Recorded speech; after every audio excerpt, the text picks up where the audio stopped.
Did you know that George Washington was nearly assassinated in 1753, but the bullet barely missed him? Do you know where that near assassination occurred? In Butler County, Pennsylvania, the same location where President Trump was nearly assassinated last year on July 13th, 2024. Butler, Pennsylvania is apparently the place where future presidents are spared. Let's take a look at the evidence showing that George Washington's near assassination in 1753 occurred in the same location that President Trump was shot at. I'll first note that some of this information comes from a book that's coming out on July 8th, 2025, about the Butler assassination attempt on Donald Trump by Salena Zito. I haven't read the book yet because I'm filming this prior to July 8th, 2025. So most of you are familiar with that event. There's the iconic photo after President Trump was shot at. Let's take a look at the information we have about George Washington. Now, some of you will know that George Washington had several close calls in which his life was spared. At least 5 different times his life was spared. The most famous of those was in the Battle of Monongahela in the French Indian War in 1755. This is from the American Heritage Site, talking about it. It has a painting of Washington on his horse. The British troops were ambushed by Native Americans being paid by the French and fighting with the French. And in this, the English leader Braddock was killed. Most of the other officers so the British would march together, and the officers would be on horses, which made them an easy target for the Native Americans. So they targeted the officers, and apparently in the battle, George Washington was shot at numerous times.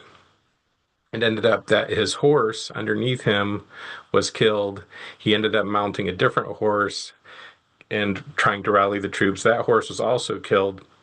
So it says 2 horses were killed beneath him. But after the war, it turns out after that battle, he had 4 musket ball holes in his coat, but he had no scratch or injury on him.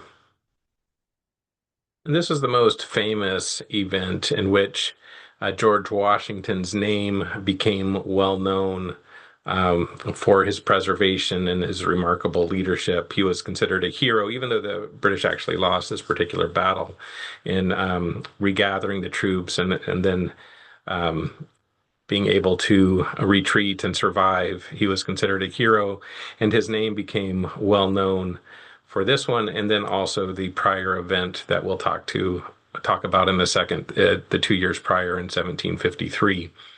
But let me just go ahead and we'll just have Grok, the AI. So I asked it in 300 words or less, tell what is known about the Indian prophecy, where a Native American chief said that they had tried to kill George Washington in the 1755 Battle of Monongahela and shot at him many times, but couldn't hit him.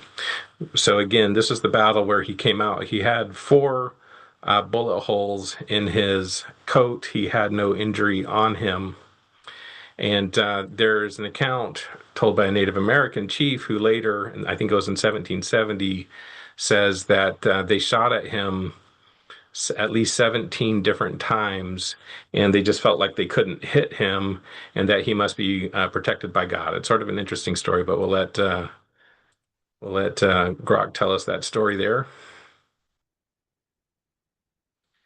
Okay, so this is a story from 1770.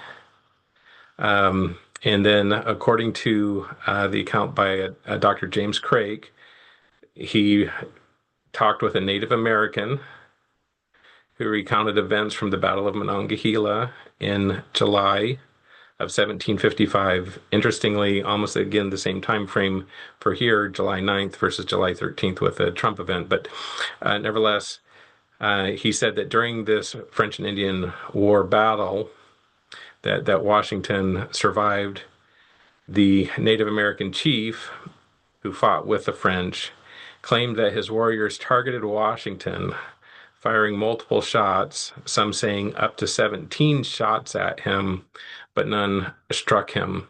Washington himself wrote that about the 4 bullets that had pierced his coat and the 2 horses that were shot out from under him, but he was unharmed.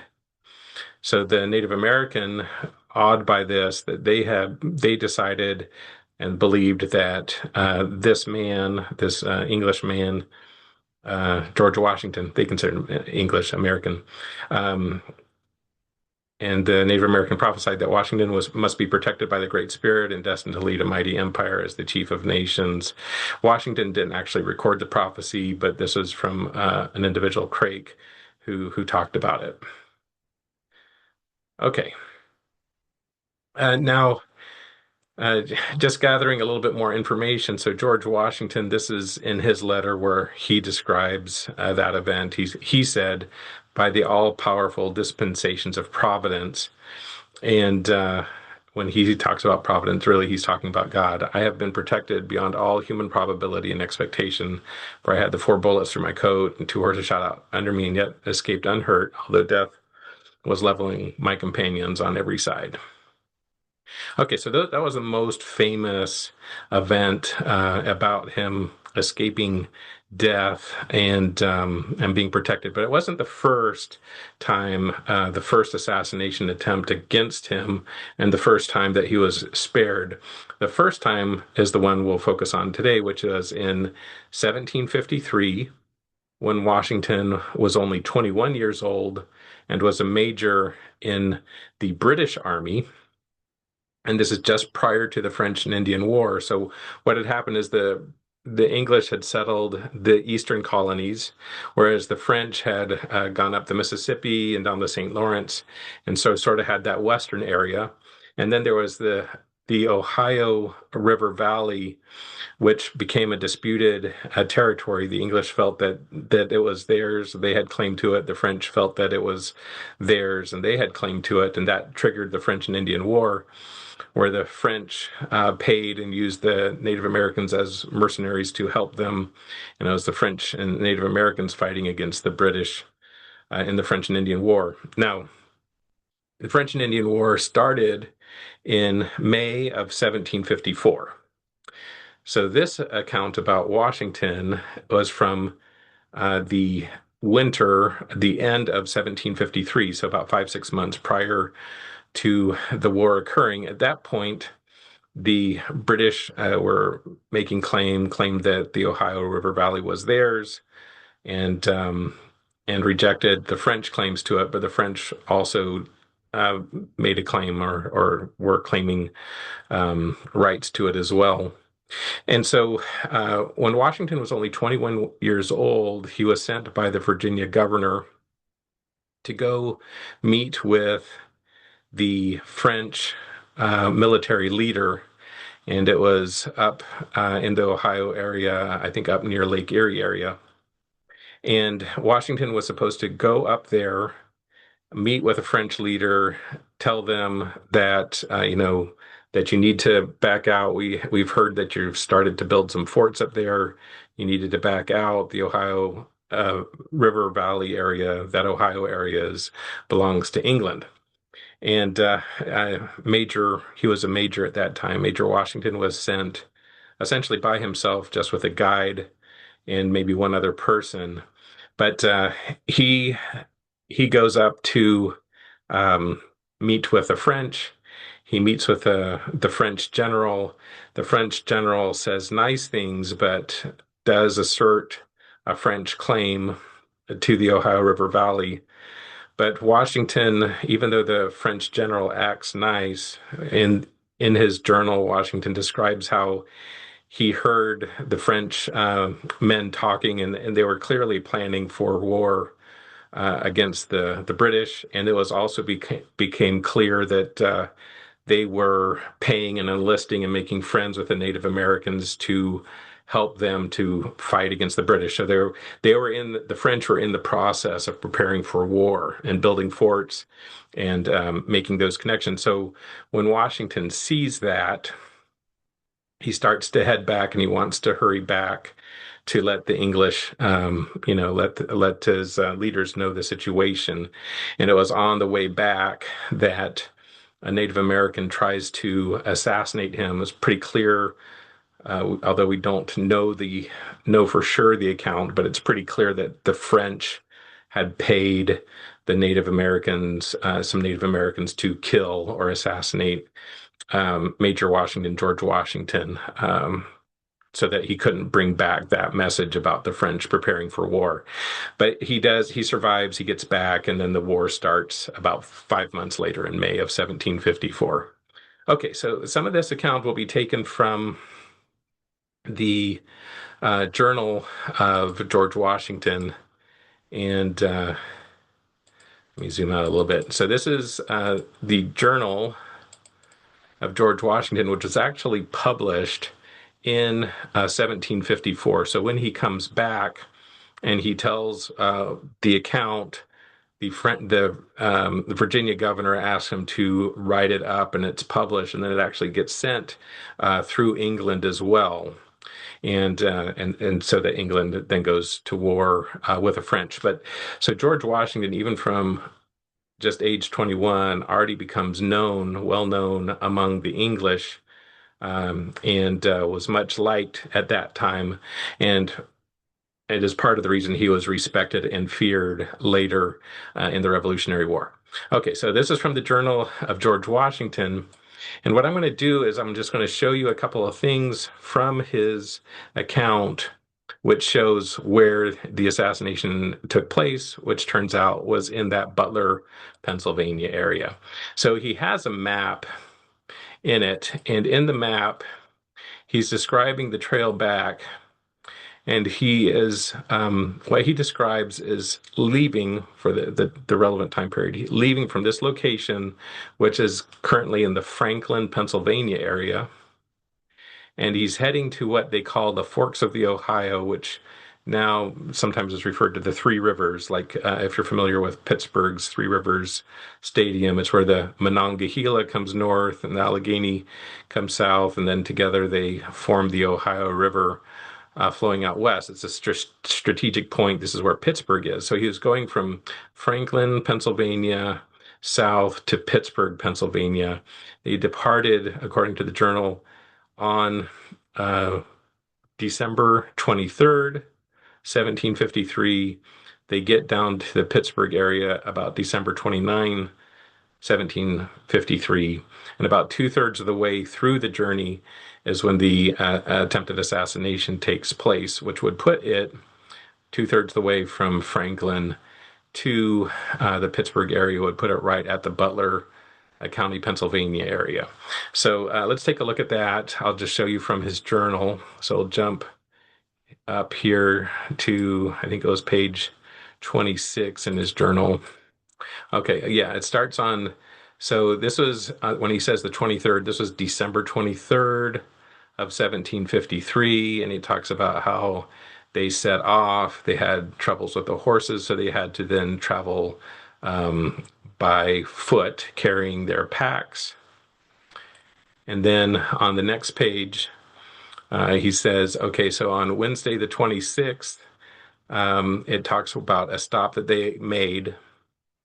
And then he says the day following, so this would be on Thursday, December 27, 1753, just after we passed a place then called Murdering Town, which is interesting because where this would put it would be, again, in that Butler, Pennsylvania area, which apparently in that area at the time, Butler didn't exist then, but there was a small town which was named Murdering Town. So that Butler, Pennsylvania area, somewhere around there was this place called Murdering Town. And it was shortly after they left that area, they were with some Native Americans who offered to help them and carry their packs. This is in the wintertime, very cold and snowy. But it turns out that one of them, and what George Washington here says, But he says, fired at Mr. Gist or me, not 15 steps off, but fortunately missed. And so now Washington, again, he was only 21 at this time. He wasn't sure that the Native American actually shot at him as opposed to the person with him. But it's pretty clear that Washington is the one that they would have tried to kill because the Mr. Gist was just a guide or scout going with them. The clearly the logical explanation for why this Native American tried to kill him would have been that the French were paying the Native American to kill Major Washington, who was the one to go back, that was going to be going back and letting the English know that the French are preparing for war. They've joined with the Native Americans, they're building forts, and they're preparing for war. To claim all of that Ohio territory. So that, and that's all the motivations there are also clear from prior days of this, because in this journal, which I won't get into here, it's clear that when he is heading back, again, the French acted polite, acted like nothing was there, but he deduced that they were deceiving him and that they were actually preparing for war. And when he was starting to go back, the French said, "Hey, we'll have some Native Americans. I'll take you on the canoe. They'll help you." And what Washington found was that they kept delaying him. They kept delaying him. They weren't packing up the canoes. They're complaining about the weather. Always something going wrong and always delaying him. And so he realized that he was being deceived. It was urgent. He needed to get back. And then it was on the way back that they attempted this murder of him. Okay, so let's take a look at the locations that this would be. And I'll first just note the location where Donald Trump was assassinated, so you can see that it's the same location. So Donald Trump, the assassination attempt was at the Butler Farm Show Grounds, which is just to the west of Butler, Pennsylvania. Okay, so then if you go into Google Earth using Washington's journal with his map, what you find is he began his journey from here, the Franklin, Pennsylvania area, on December 23rd, 1753, heading to the Three Rivers, Pittsburgh area, actually just to the northeast of that, at the Shanapinstown, they called it then. And so he's going from here to there in a 6-day journey, and it was 2/3 of the way through the journey it should be December 27th that it occurred. And if you take that and you do 2/3 of the way through the journey, and you had the journey approximately straight line, it would be approximately here, which is just south of Butler, Pennsylvania, with Trump assassination attempt just west of Butler, Pennsylvania. But what's interesting is that when you look at some of the details of it, it actually could have been a little bit anywhere, since we don't know exactly, anywhere in this area could have been a reasonable location from where the assassination attempt on Washington occurred. But when you look at the information, there are a couple of things that make it look like it could have been up and even closer to where the attempt on Trump occurred. And there are two reasons for this. One is, in the journal, it described that after the attempt, they ended up traveling through the night to get to the place because they were worried that people were pursuing them. So even though it was 2/3 of the way through the trip in terms of time, it appears that they accelerated their pace after the attempt because of worried about people following him. So what that may mean is that it's actually further up to the north and not as far south. So it could be up a little bit closer, more to the north. The other thing is that there's indications he was following a trail, and that and then they're following a trail and then started to cut over towards Pittsburgh. There is a trail. The question is, there's a trail called the Venango Trail, and the question is exactly where it was. But if you look at that, back at that Washington map, it looks like he may have gone over this way some before kind of cutting down this way. And so what that would potentially put it even closer to where it occurred. But the exact location doesn't really matter so much, just the parallel and the closeness of it is what matters here. So why does that matter? Well, I've done previous videos that talk about the ancient way of viewing things is that things occur in cycles or parallels. And that was, it's a biblical view of things happening in cycles or parallels. There are many things that occur that way. Sort of the ancient Jewish view, for example, is that just like days are cycles, each day is similar to the previous, and that you have the sun rising. It's similar, but with variations. Likewise, each year has similarities in the seasons, but with variations. The same way with life's also viewed as cycles. How the biblical phrase "ashes to ashes, dust to dust." The idea is you kind of come from the ground and go back to nothing. So it's all viewed in cycles. And then in the Bible, a lot of things are discussed as parallels and presented as parallels, but you'll have variations each time. In other words, the way of viewing things is that, as one philosopher once said, history doesn't repeat, but it rhymes. It's like similar events that happen similarly to the past. And so what I'm presenting this as related to the assassination attempt for Donald Trump last year, July 13th, 2024, is that I'm saying that the fact that it occurred in that Butler, Pennsylvania area, potentially at the same place, just after passing the place called Murdering Town back then, there may be a parallel to what occurred to George Washington. So, as I said, it may show a parallel between the two. Maybe Butler, Pennsylvania is the place where future presidents are spared, and it's a location that occurred that's relevant to George Washington in the past and Trump in the present.